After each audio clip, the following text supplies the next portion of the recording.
Hello, Namaskar. This is Firstpost and you're watching Vantage with me, Palki Sharma.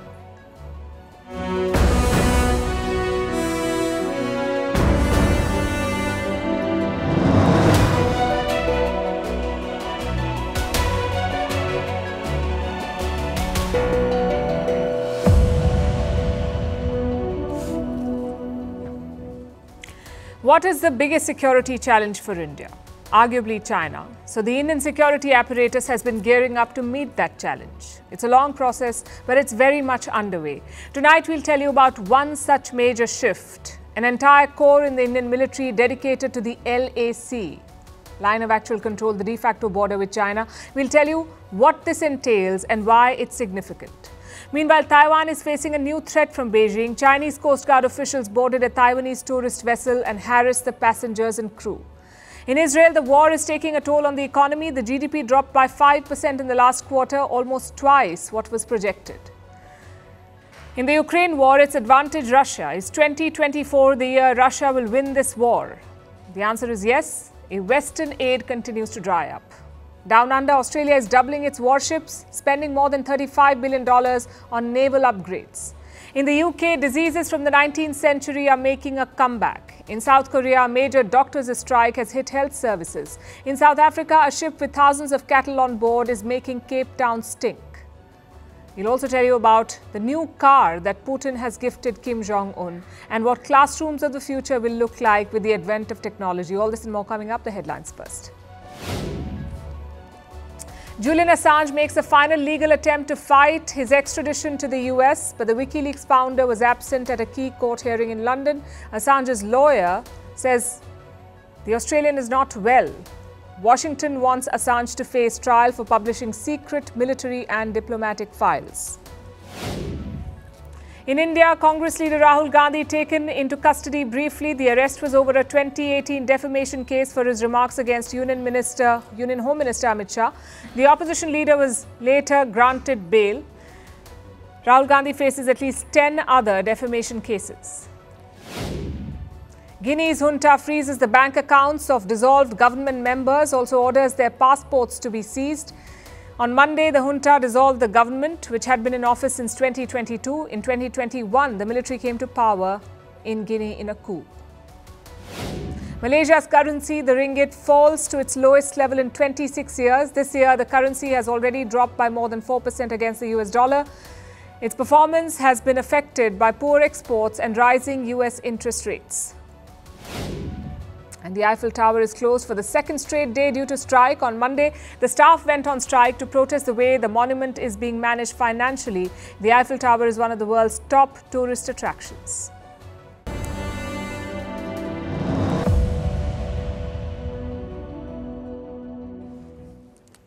India's border pivot continues. For decades, the focus was on the northwestern front, on Pakistan.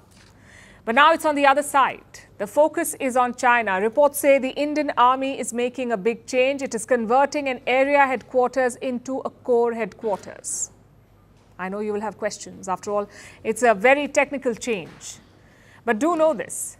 If true, this is a massive upgrade. And it's all about focusing more on the LAC. That's the line of actual control between India and China. Think of it as a de facto border, LAC. Now we come to the details. The Army's Central Command has an area headquarters in Bareilly. It's called Headquarters Uttar Bharat. And what does it do? Mostly peacetime activities like administration and training. At first, the Bareilly headquarters had just one brigade, plus a few scouts battalions. Then came the clashes with China. So the Army added more teeth. 3 brigades and 1 infantry division were put under the Bareilly headquarters. Now, to put that in context, 1 brigade has around 3,000 soldiers. So 3 brigades is more than 9,000 soldiers. But the Army is not done yet. Like I said, the next step is reportedly in the works to turn the Bareilly headquarters into a full-fledged corps. And what difference would that make? Well, a corps is largely self-sufficient. It has its own artillery, its own army engineers, and its own aviation assets. So basically, a corps can conduct operations on its own. It also has the resources to do so. Reports say the new formation will be called the 18 Corps. It is designed to include 3 divisions. Again, to put that in context, one division can have 15,000 soldiers, 15,000 troops. So the 18 Corps could have up to 45,000 soldiers. And their focus will be on the LAC. That's the pivot I mentioned at the start. Before the Galwan clashes, the army had 5 corps focusing on the LAC. Pretty soon, that will be 7. First in line was the One Strike Corps based in Mathura. Until 2020, it focused on the border with Pakistan. Now it focuses on China. Next up is the Bareilly headquarters. It's being turned from a peacetime formation to the 18 Corps. So the army's message is quite clear. It wants to be prepared along the LAC. Which brings us to the bigger question. What's the current situation there? The Indian Army Chief gave an assessment last month. He says it's stable but sensitive. The situation along the line of actual control, I would say, remains stable but is sensitive. In the last 1 year or thereabouts, we haven't had any more friction areas in this. In terms of what is our preparedness levels, I would say our deployment remains robust as well as balanced. What does that mean? Things may not get worse or escalate. At the same time, it's not business as usual at the border. It's been like that for a while now. After the Galwan clashes, both sides deployed a lot of firepower. India has deployed some 68,000 soldiers. China too has around 60,000 soldiers. They've also made structures near the LAC, structures that can house up to 120,000 soldiers. So the idea is quite clear. Beijing is ready to rush troops at a moment's notice. India too has been busy. Whether it's building roads or tunnels or bridges, again the idea is connectivity to make sure that the LAC is accessible to Indian soldiers at all times. So the militaries are locked and loaded. What about the diplomats? What about talks and negotiations? Well, the last military level talks took place in October, the 20th round since Galwan, October last year. Both sides said the talks were frank and constructive. They also agreed to maintain peace at the border. Great words, but no progress. Because at several points near the LAC, disagreements remain. So de-escalation has not happened yet, which brings us to the political leadership. Prime Minister Modi met President Xi Jinping in August last year. Both men were in Johannesburg for the BRICS summit. They agreed on speedy disengagement. We've seen more conversations after that. This week, the foreign ministers had an interaction in Munich. I guess that's positive. We're talking about 2 nuclear-armed giants in the same neighborhood, so we cannot afford volatility. We need to contain the standoffs. But tell that to China. Reports say they're moving Chinese nationals into villages near Arunachal Pradesh. Why? To provoke India. Which is why New Delhi remains wary of the LAC. It's like China's poking machine. They know that India is emerging as an economic powerhouse. They also know that investors are leaving China. So the LAC is their way of pulling India down. Sort of like keeping New Delhi in check. We may not see sustained aggression, but we can't rule out sporadic clashes. Hence the Army Chief's assessment, stable but sensitive.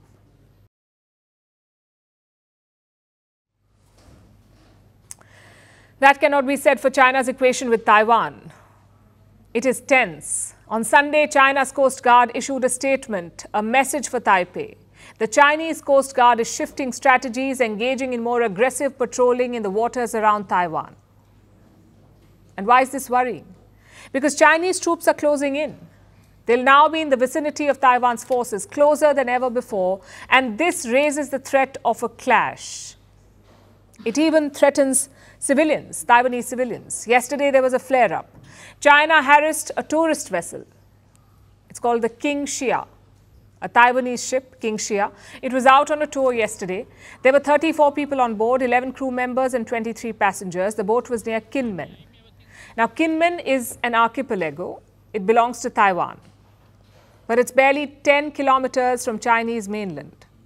So China's Coast Guard took advantage of this. When they saw the King Xia, the Taiwanese ship, they dispatched 2 patrol vessels. These Chinese vessels intercepted the King Xia. 6 Chinese Coast Guard officers ended up boarding the ship. They spent 30 minutes there on board a Taiwanese tourist ship. Doing what? Harassing the passengers and crew. The Chinese Coast Guard asked the ship's crew for their documents. They had no right to do this because this was a Taiwanese ship operating in Taiwanese waters. So why did China do what it did? To intimidate the passengers and by extension, Taiwan. In fact, leaders in Taipei have the same assessment. When Chinese boats cross into our waters, we know that these boats are not illegal at all and they just entered by accident. We would just broadcast warnings and hope that they leave immediately. So we think China boarding and inspecting our boat yesterday has harmed our people's feelings and triggered people's panic. It was also not in line with the interest of the people across the strait. But China has no plans to dial down tensions. Instead, it is doubling down. Today, the Chinese Coast Guard engaged in more provocations. They dispatched a boat, again towards Kinmen. The boat entered the waters near the islands. Taiwan's Coast Guard spotted the Chinese vessel and responded immediately. They sent their own boat to intercept the Chinese. And they were successful. Taiwan's Coast Guard issued a warning through radio and repelled the Chinese boat. But the threat persists. They'll have to keep their guard up. So Taiwan is now stepping up patrols and deploying radar and surveillance around the Kinmen Islands. Because the Chinese boats will not stop coming. The question is why? Why the provocation now? What has made Beijing so angry? Possibly the events of last week. 2 Chinese fishermen drowned near Kinmen. We'll tell you what happened. Just like today, a Chinese boat crossed into Taiwanese waters. It was not a Coast Guard vessel. This one was a fishing boat. But it sparked suspicions.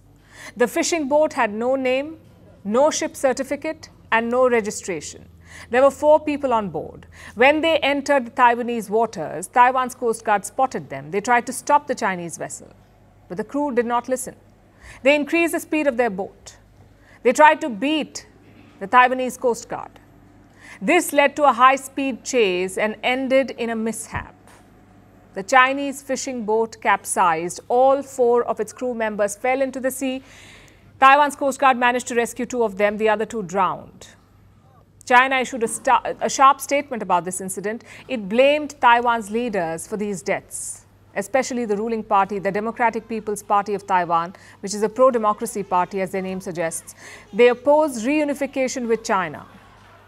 And this party also won the presidential election last month.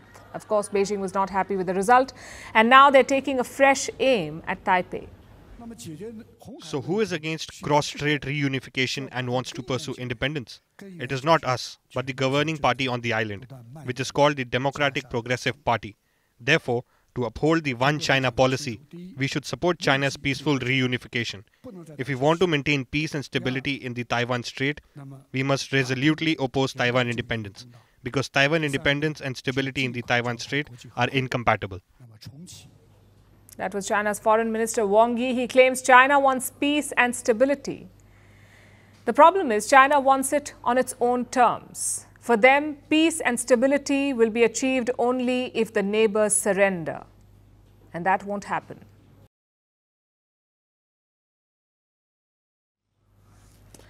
So China is spoiling for a conflict, and conflict means financial ruin. Just ask Israel. Their war on Hamas has now reached 137 days. Gaza's economy is virtually wiped out. Gaza is wiped out. But Israel too is feeling the heat. Their latest GDP numbers are out, and I must say it does not look good for Benjamin Netanyahu. Israel's GDP fell by around 5% in the last quarter. That's from October to December. They fell by 5%. It's much worse than expected. Most experts had predicted a 2.6% drop in GDP, but the actual fall is almost twice that. What explains this? In one word, war. Before the Hamas attack, things were fine. In 2022, Israel's economy grew by 6.5%. That was the pandemic rebound. In 2023, the projection was 3.7%. But on October 7th, Hamas attacked Israel, and Israel responded by waging war in Gaza, so the economy crashed. Let's look at some individual indicators. Private spending dropped by more than 26%. Exports dropped 18%, and capital investments fell by almost 68%. Let's call this the war effect. 2 sectors were most affected by the fighting. One, the construction industry, It makes up 14% of Israel's GDP, the construction industry, and 2, the tech industry, which makes up 18% of the country's GDP. Both sectors struggled with manpower. You see, Israel had called up some 300,000 reserve soldiers. 3 lakh soldiers for you and me, that may not sound like very much, but Israel's total population is just under 10 million. So the workforce shrank. The tech industry lost 15% of its workers. In construction, many projects had to be halted. Before the war, Palestinians would travel to Israel for work, both from Gaza and the West Bank. But after the war, that stopped. So the 2 main engines of Israel's economy struggled. Add to that war expenses. Israel is living near Gaza and Lebanon. Israelis, rather, living near Gaza and Lebanon had to be relocated. That meant housing subsidies. Many families also needed financial support. After all, their breadwinners had been recruited to fight. And finally, you have direct military spending. Guess how much the total bill is? Possibly $70 billion by the end of 2025. Compare this to the other nation at war, Russia. You would expect them to be worse off. A, they face a stronger adversary in Ukraine, and B, they face hundreds of sanctions. Yet, Russia's economy is actually growing. Their GDP rose by 5.5% in the last quarter, 5.5% growth. What does that tell you? For starters, Russia's economy seems more resilient. Putin has spent years preparing for this scenario. They also have a trump card, oil and gas. Every month, Moscow gets billions of dollars from energy sales. That's a comfort that Israel does not have. Secondly, population size. Russia has some 144 million people. Israel has just 10 million. Hence, the different economic trajectory. Having said that, it's not game over for Israel. The ground operation should wind down later this year, meaning the reservists will go back to their jobs. Plus, we haven't seen a corporate exodus. It's not like companies are packing up and leaving Israel. In fact, some of them are investing more, like Intel. In December, they announced plans for a new factory in Israel, a $25 billion project by Intel. So the belief is that things will improve in 2024. Let's also hope it's a learning curve for Israeli politicians. They can't afford to think war is good business, because in small countries it's not. If a war with Gaza was this bad, imagine a wider war. Imagine full-blown fighting with Lebanon. It would crush the Israeli economy. So that's one more reason for Prime Minister Netanyahu to reconsider his strategy, if not for Gazans, then for his own people.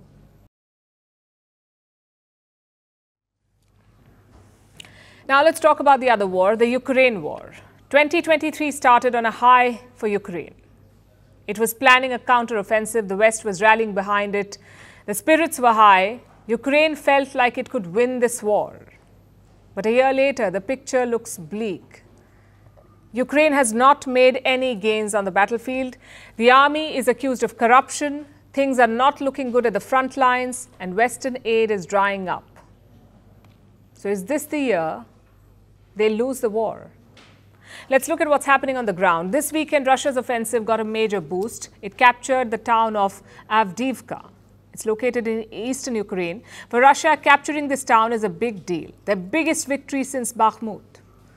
That was in the month of May last year, the victory of Bakhmut. But that's not the only reason why this is significant. Avdiivka is a prize because of where it's located. Let me pull up the map for you. Avdiivka is located in the Donbas region. The town is a gateway to Donetsk. In 2014, Russian-backed fighters captured the city of Donetsk. They also captured Avdiivka. Ukraine fought for both. It could not win back Donetsk, but it got back Avdiivka. Soon the town became a crucial symbol, a symbol of Ukrainian resistance. But Moscow did not give up. Last October, it launched a wave of attacks, all of them targeted at this town. Avdiivka had a population of around 34,000. Most of them fled. The town was battered. Some parts of it nearly destroyed. It became a ghost town.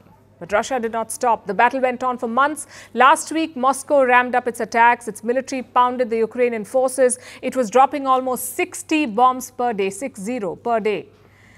By the weekend, the Russians had surrounded Avdiivka. Ukrainian forces had two options: fight and die or retreat. They chose to retreat. We didn't have enough people, we didn't have enough shells, we didn't have enough possibilities to throw them back. If we had a large amount or at least an okay amount of shells, we could have stopped the enemy. But unfortunately, we didn't have them. So that's the Ukrainian version. They did not have enough people, they did not have enough ammunition. That's why Avdiivka fell. But what is Zelensky saying? He is in fact blaming the West for this, for delaying the aid. The Ukrainian president says it's working in Russia's favor. It is now an extremely difficult situation in several parts of the front line, exactly where Russian troops have concentrated maximum reserves. They are taking advantage of delays in aid to Ukraine, and this is a very sensitive matter. Artillery shortages, the need for frontline air defense, and for a longer range for our weapons. So has Russia changed the tide of this war? Capturing Avdiivka was crucial. It gives Moscow dual advantage, access to Donetsk and pushing back the Ukrainian front line. But more than that, this is a symbolic victory. The war is nearing its second anniversary. Ukraine has barely made any gains. Western unity is crumbling. The US can't seem to pass an aid bill. A $60 billion aid package is held up in Washington. Meanwhile, Europe can't match Washington's spending. When the war began, the EU promised nearly $53 billion in aid. So far, they've delivered only $37 billion. Perhaps this is what Putin was waiting for the West to falter.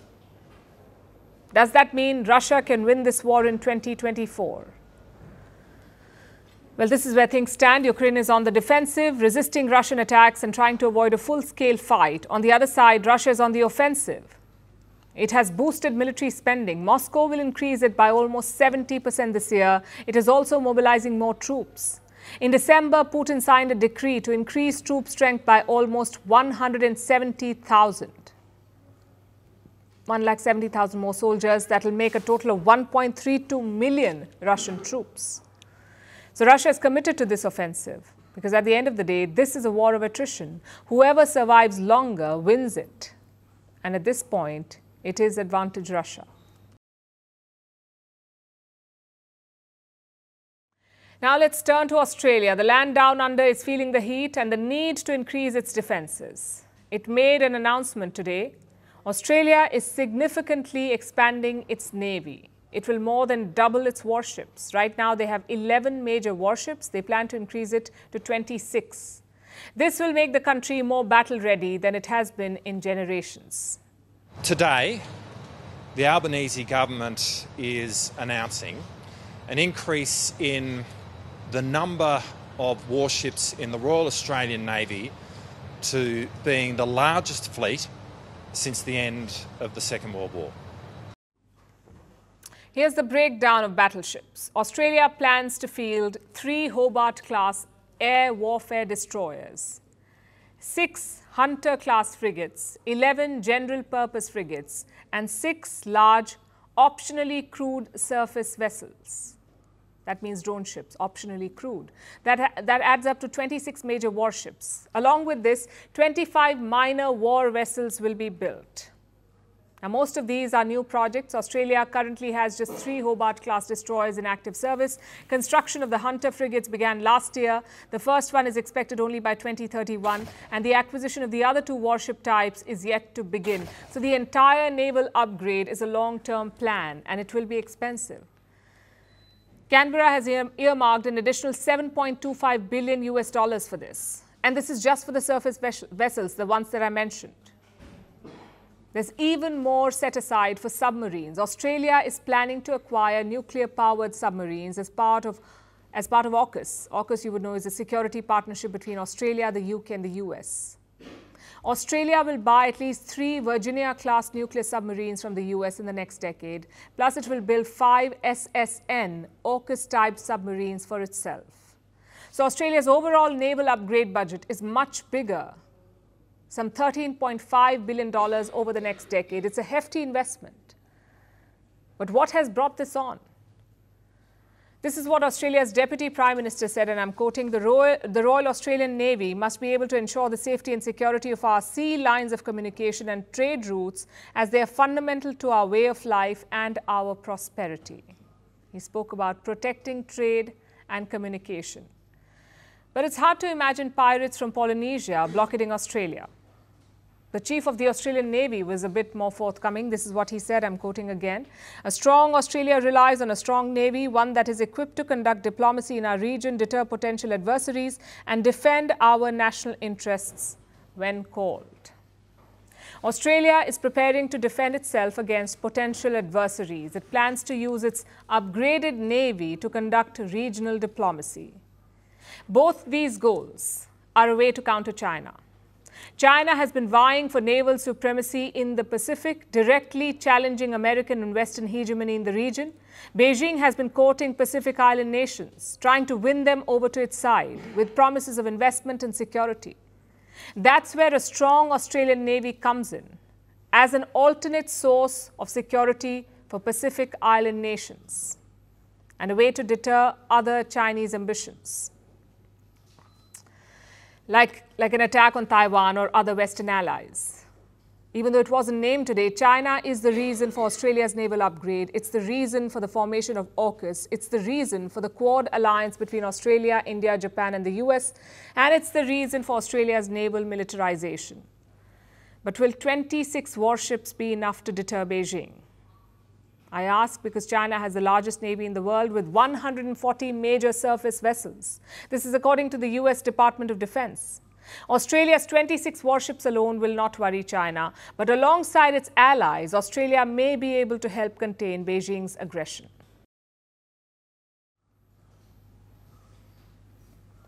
Scabies, measles, rickets, scurvy. You may wonder why I'm giving you the names of diseases. These are all 19th century diseases. They were rampant back then, but soon science progressed, medicines became widely available, vaccines were invented, they offered protection, so these diseases receded.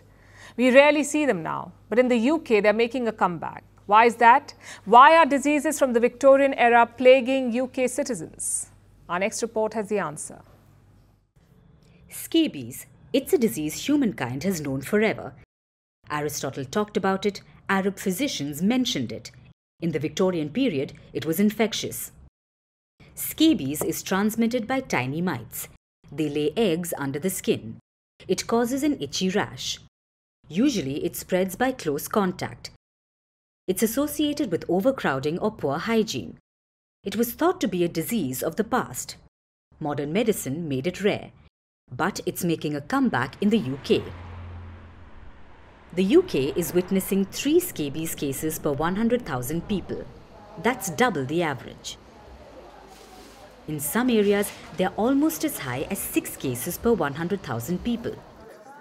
There's an outbreak in care homes, in nursing homes, and in university accommodation. It's a public health crisis, and it's not the only one. In 2022, 423 people were admitted to various hospitals in the UK for rickets. It's a disease caused by vitamin D deficiency, even a lack of calcium. 188 people were admitted for scurvy, another disease caused by malnutrition. Measles cases are also on the rise. In 2023, the UK witnessed over 1,600 measles cases, a sharp rise from 360 cases in 2021. So what explains this trend? Why are 19th century diseases making a comeback? Experts cite 3 main reasons. 1 is vaccine hesitancy, 2 a cost of living crisis, and 3 cuts to public health spending. So let's look at the first one, vaccine hesitancy. Take measles for example. It's a highly contagious disease. In 1968, the UK introduced measles vaccination. In 1996, they introduced the current 2-dose MMR vaccine. It's very effective. After both doses, 99% people are protected against measles.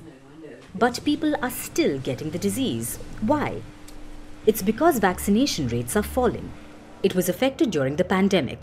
Since the focus was on COVID-19 vaccines, others were neglected. And vaccine hesitancy only makes the problem worse. In 2018, 93% people thought vaccines were important for children. Today, the number is at 72%. People are simply not taking it or not showing up for the second dose. Then there's the cost of living crisis. Poverty and disease are often related. In the UK, 14.4 million people are living in poverty.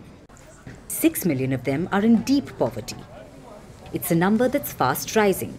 These people can't afford food, they can't afford proper nutrition, which explains the rise in diseases like scurvy and rickets. And finally, there are cuts to public health spending.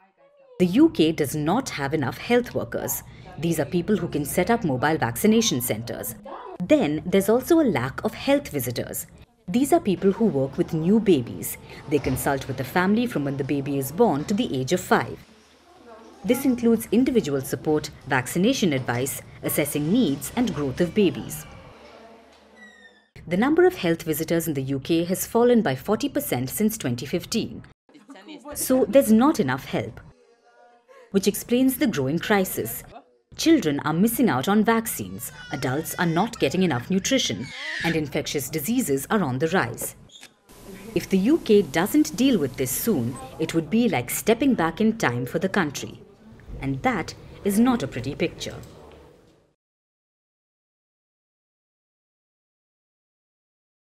Our next story broke today, but it actually began in September last year. That's when Kim Jong-un visited Russia. He met Vladimir Putin there, held talks with him, also got a tour of a satellite launch center. Later, Putin showed off his limousine to Kim, the Russian Urus. Take a look.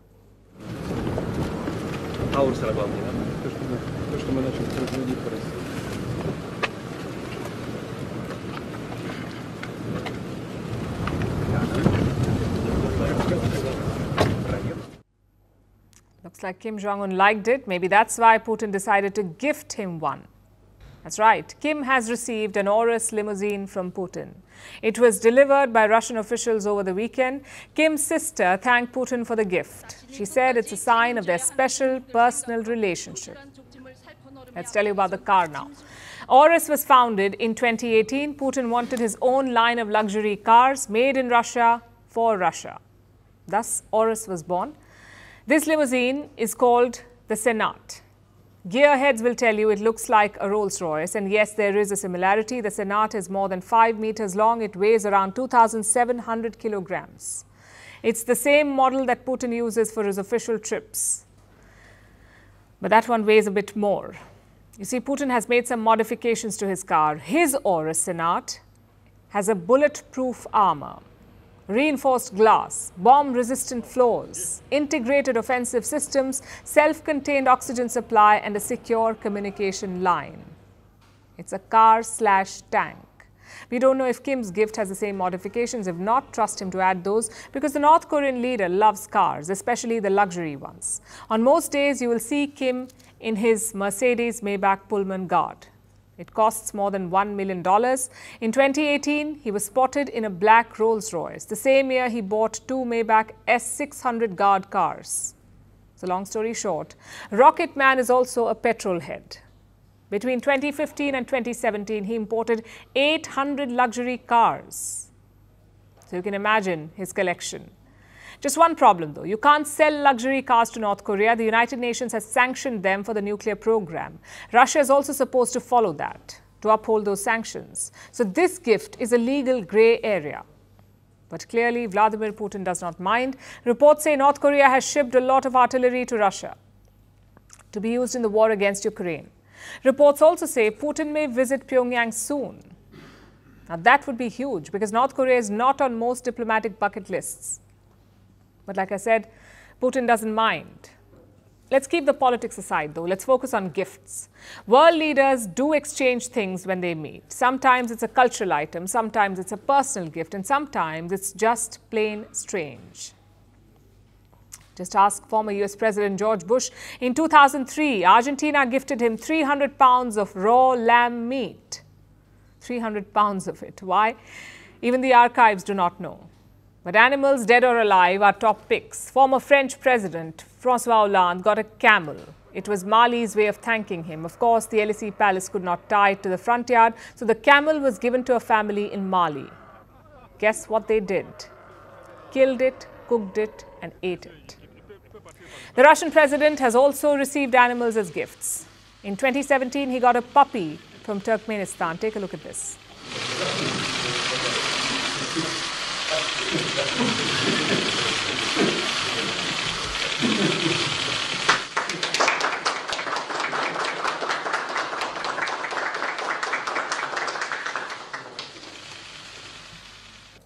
Usually gifting has a rule. Don't make it about yourself, make it about the other person. But the UK royal family has missed the memo. In 2021, Britain hosted the G7 summit. The late Queen Elizabeth met US President Joe Biden, and guess what she gifted him? A picture of herself. Her grandson Prince Harry did the same. He gifted pictures of himself to many US officials, including Barack Obama in 2015. I'm hoping it's some confusing royal tradition, because if not, it's plain weird. Now, diplomatic gifting is different from normal gifting. Here, there's politics involved. Like in 2009, when Hillary Clinton gifted Russia a big red button, it said reset in Russian.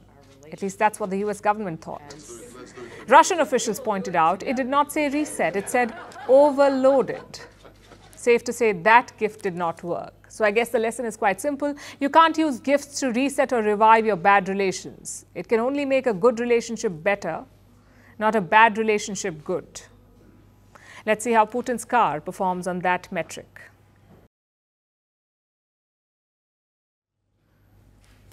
Surgeries delayed, patients turned away, essential care disrupted. This is the state of hospitals in South Korea this week. The nation has among the fewest physicians per capita in the developed world. So this month, the government announced plans. It wants to raise admission quota for medical schools by 65%. But the plan was immediately criticized by doctors in South Korea. They said the government is ignoring real issues that face medical care. On Monday, more than 6,000 doctors threatened resignations. Today, thousands took to the streets. So far, the government has refused to budge. But while this tussle persists, it is the people of South Korea who are suffering. Here's a report. Earlier this month, the South Korean government announced a plan to raise the nation's quota for medical schools by 65%. The medical school admission would increase to 5,000, up from 3,000 per year. You see, South Korea has an affordable healthcare system, but it has among the fewest physicians per capita in the developed world. The country has only 2.6 doctors per 1,000 people, way below the average of 3.7 in countries belonging to the OECD, or the Organization for Economic Cooperation and Development, basically a club of rich nations. South Korea has the second lowest physician-to-people ratio. Only Mexico fares worse. And this poses many problems. Primary among them is South Korea's rapidly aging population, which means it needs more doctors, especially in the rural areas where healthcare facilities are in a sorry state, which is why the plan to raise the admission quota was announced, and most South Koreans approved of it, except the doctors. They immediately criticized the plan and took to the streets. On Monday, more than 6,000 doctors in training resigned. That's over half the nation's physicians. Today, thousands took to the streets, and this is the result. Medical centers are reporting disruptions in operations. Patients are being sent back. Critical surgeries are being delayed. As a person of this country and a patient, I feel like they are using sick people as an excuse. I hope doctors and the government find some compromise and quickly return to their posts so that patients don't miss their treatment. But the question is, why are the doctors protesting? They say the shortage of doctors is not industry-wide. It is confined to particular specialties, like emergency care. They claim the government is ignoring the real issue and not fixing what makes some specialties unappealing, like harsh working conditions, low wages, and the burnout epidemic. Surveys say doctors in training work over 80 hours a week in South Korea. They regularly work multiple shifts that last longer than 24 hours. The doctors want the government to fix this. But that's not all. They argue that the new policy would make things worse. How? It would lead to an overflow of doctors, affecting their job prospects. Also, it might lead to competition among doctors. Why is this a bad thing? It could impact their salaries. Then there is the risk of over-treatment of patients, as well as lower quality of medical education. But the government is not convinced by these arguments. Trainee doctors should not take collective action by taking people's life and health hostage. The increase of medical school enrollment can no longer be delayed. If the admissions quota is not increased, by 2035, South Korea will have a shortage of around 10,000 doctors. This could birth a medical care crisis. So officials are urging doctors to stay in their posts, warning of legal repercussions for those who refuse to comply. And caught in this tussle between the government and doctors are ordinary South Koreans. Some in urgent need of medical care, but with nowhere to go.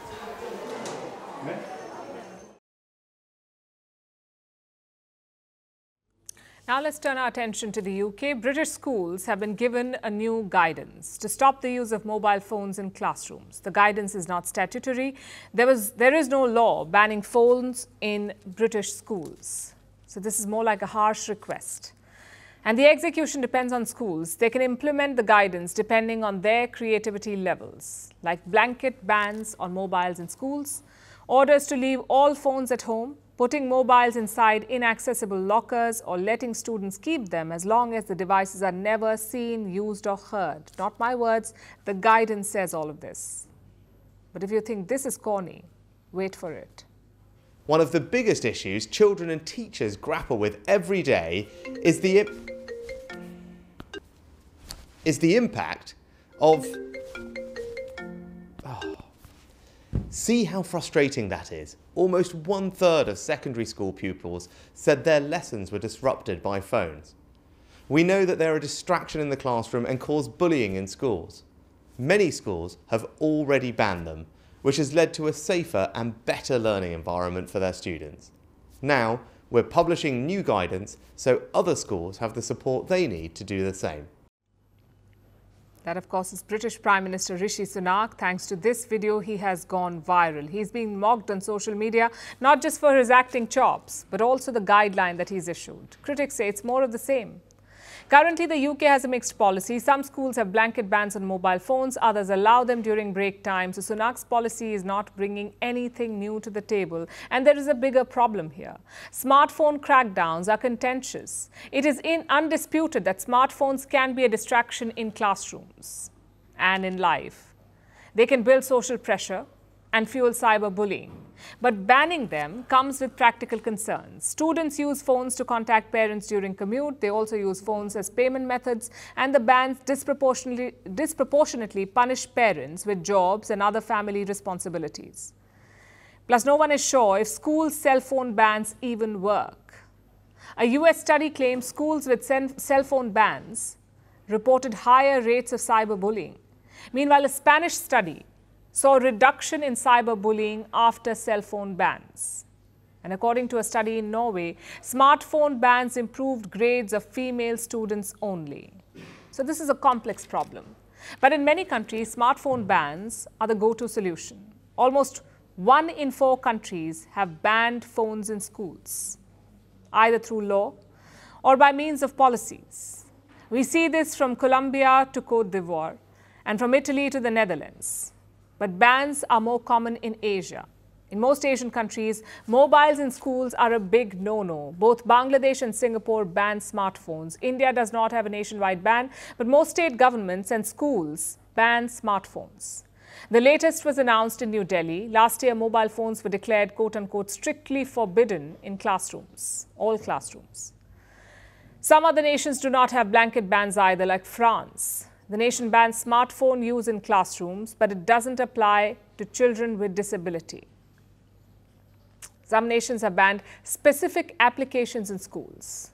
Germany has banned Microsoft products. Denmark bans Google Workspace. In America, some schools ban TikTok. So same problem, but different policies, and no clear answer, because in today's world, it is tough to separate tech from education. Much like the workplace, digital revolution is transforming education, and it holds immeasurable potential. You see, during the pandemic, mobile phones and laptops stopped an educational meltdown. More than 1 billion students moved to online learning. And it's not just about smartphones. Children are using Google Docs for collaborative projects. ChatGPT is being used in schools. Students are using 3D printers. Meanwhile, teachers are using AI to automate tasks. Many classrooms have smart boards. Students are given homework on tablets. The truth is, the use of digital learning products is increasing across the board. But schools are still trying to figure out how to make it work, and governments are scrambling to curb the downsides. So using technology in classrooms may be inevitable. But it's only half the battle. The rest of it is getting the balance right, and it will only happen when the grown-ups stop playing catch-up with technology. For our last story tonight, let's turn our attention to South Africa. There was an uproar in the city of Cape Town yesterday. A disgusting smell had blanketed parts of the city. Residents were horrified. They raised multiple complaints. The city officials scrambled to find the source. Eventually, they traced the sewage smell to a ship, a docked ship called the Al Kuwait. How was a ship able to stink up a city? Because of what it was carrying. The Al Kuwait was transporting 19,000 live cattle, carrying them from Brazil to Iraq. The animals had been on board the ship for days, sitting in their own filth while being transported for the slaughter. The smell was bad enough to cause a city to choke up. It raises questions about the global livestock transport industry and the conditions animals are subjected to. Here's our report. A foul smell swept across South Africa's Cape Town yesterday. Residents were left horrified as the putrid stench covered parts of the city.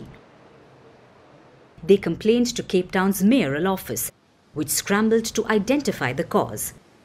These were the urgent updates from a member of the Water and Sanitation Department. You can see how he was trying to reassure Cape Town residents and the urgency with which the investigation was being conducted. It just hints at how awful the smell must have been. Eventually, the source was discovered. It was a ship, the Al Kuwait. It was carrying 19,000 cattle, taking them from Brazil to Iraq. The cattle had already spent 2.5 weeks on board. They still had days to go before arriving at their destination, but already the smell was described as unimaginable. A South African animal welfare organization was monitoring the situation. It's called the National Council of Societies for the Prevention of Cruelty to Animals. They boarded the ship, took stock of the situation and issued a statement. They said the smell was due to a buildup of feces and ammonia. This is from thousands of animals who had been at sea for weeks. They added that the cattle were confined to cramped quarters with limited ventilation and hygiene. This is the state of the livestock transport industry. Thousands of animals are crammed on a ship. They have to endure stormy seas and the harsh sun, stewing in their own filth until they reach their destination, where they are then killed and turned into food. The Cape Town ship isn't even the worst example of cruelty this month. On January 5th, a ship set sail from Australia. It was going to Israel, carrying about 14,000 sheep and 2,000 cattle. But as the ship approached its destination, it was ordered to turn back. It was at risk of getting attacked by the Yemen-based Houthis in the Red Sea. So the ship returned to Australia. Then it spent days off the coast of Western Australia while the authorities inspected it. The animals on board had to suffer even longer while all this went on. They were eventually allowed to disembark after over 6 weeks at sea. You can imagine the smell and the horrid conditions. So they would have been waist deep or knee deep in their own waste. Not ideal conditions at all. That's putting it mildly. These are the prevailing conditions in the global live export industry. Every year, millions of animals suffer this fate, eventually to end up on someone's plate. The exports help people in countries at risk of famine. But do we need to make the animals go through such cruel conditions? Live transport may be cheaper than transporting meat in cold storage, but does the cost justify the cruelty? Cape Town got a whiff of the horrid conditions animals are subjected to. It should be a wake-up call and force us to find alternatives to this foul situation. And now it's time for Vantage Shots, images that tell the story. In Greece, a convoy of tractors is heading to Athens. as farmers protest over high production costs. In China, a pack of wolves were caught tunneling through the snow to reach their destination. And Asia's biggest aviation gathering kicks off in Singapore with more than 1,000 companies participating. Finally, we take you back in history. On this day in 1913, Australia started building its new capital, Canberra. The city was chosen as the capital as a compromise between rivals Sydney and Melbourne. Canberra was a fully planned city. Its development was delayed by the two world wars and the Great Depression. We're leaving you on that note. Thanks for watching. We'll see you tomorrow.